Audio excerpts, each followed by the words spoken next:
You know these images. The sun setting over an infinity pool, the endless skyline, and the promise of a life built on pure, tax-free luxury. It sells a dream where a high-paying job guarantees weekend yacht trips and penthouse views. But we have to look at whether a six-figure salary actually provides a life of luxury, or if it barely keeps you above water. Moving for that 0% income tax means paying for services through privatized living costs instead. The city recoups costs in other ways. Every coffee includes a 5% VAT, and every time you pay rent, a 5% municipality fee is added. In Dubai, your life stage determines your real disposable income. The number on your contract is only half the story.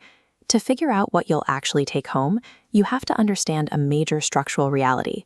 For most expats, there is no government-enforced minimum wage. Your pay is determined strictly by the market and how well you negotiate. This creates an extreme spectrum. At the top, a fraction of people earn life-changing wealth. At the bottom, workers live in shared rooms in older districts, struggling to save anything. This chart explains why the average salary of 16,000 dirhams is misleading.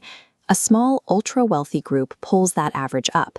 If you look at the true median, what the middle actually makes, it drops significantly, landing between 10,000 and 14,000 dirhams a month. Asking how much can I earn points you in the wrong direction. You have to calculate exactly what your specific household headcount costs to run. We can map this out using a scenario matrix. The bottom left corner represents the absolute bare bones budget, the surviving tier, for single workers earning 5,000 to 8,000 dirhams a month. This is the financial reality for retail workers, hospitality staff, and delivery drivers. Making this math work requires a shared room far from the city center, a tight food budget, and a public transport pass. There is virtually no room left for savings or emergencies. For those at the very lowest end of this scale, taking home between 2,500 and 3,500 dirhams, paying for an apartment is impossible. These roles require employer-provided accommodation and daily bus transport just to function.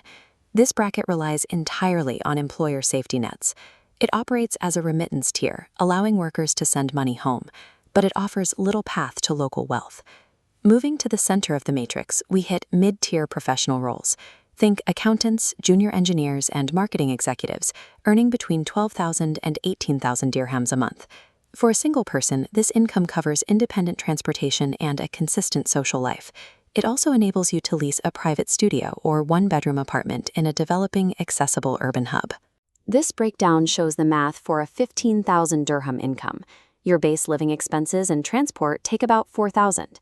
Rent takes another 7,500. That leaves you with roughly 3,500 dirhams in tax-free savings every month. If you are single and building your career, this specific bracket is where the Dubai tax-free model works as advertised.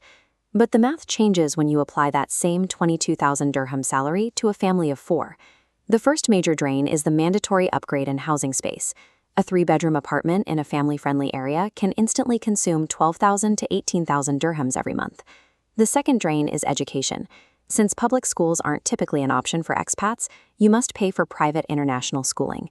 That runs between 3,500 and 7,000 dirhams per child per month.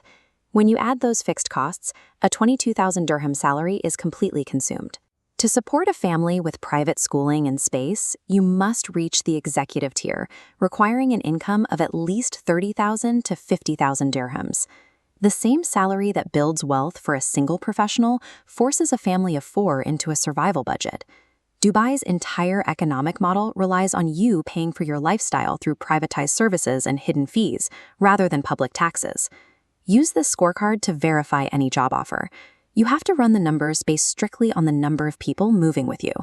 If you are a single professional aiming to save, or an executive with a package that includes major housing and school allowances, the math is in your favor.